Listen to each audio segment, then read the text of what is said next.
যখনই আমরা মিষ্টির কথা ভাবি তখন প্রথমেই যে নামটি আসে তা রসগোল্লা।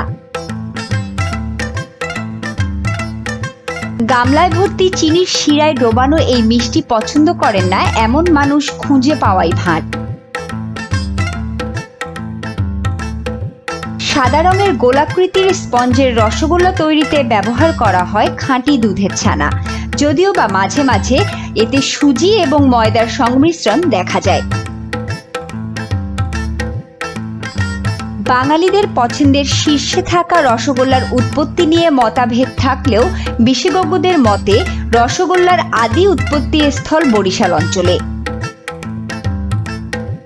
পর্তুগিজরা ব্যবসায়ের সুবাদে এই অঞ্চলে অবস্থানকালীন সময়ে চিনি, দুধ ও সুজি দিয়ে গোলাকার এক ধরনের মিষ্টান্ন তৈরি করেন, যা ক্ষীরমোহন বা রসগোল্লা নামে পরিচিত।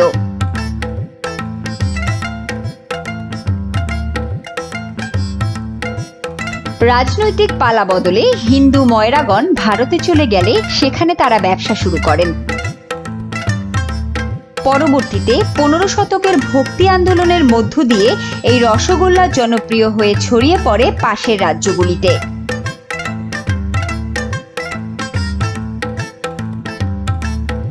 রসগোল্লার উৎপত্তি ক্রেডিট নিয়ে পশ্চিমবঙ্গ ও উড়িষ্যার বহুদিনের বিরোধ চললেও 2017 সালের নভেম্বরে রসগোল্লার আইজি ট্যাগ লাভ করে পশ্চিমবঙ্গ সরকার।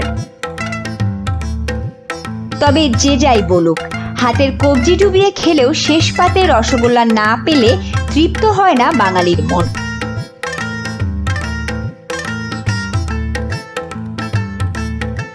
বিভিন্ন স্থানে ভিন্ন ভিন্ন রেসিপি ব্যবহার করা হলেও রসগোল্লা দেখতে একই রকম এবং স্বাদ প্রায় অভিন্ন।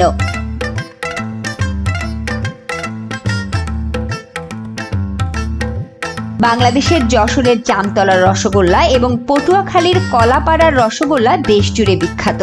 দেশের চাহিদা মিটিয়ে রপ্তানি করা হচ্ছে বিদেশেও।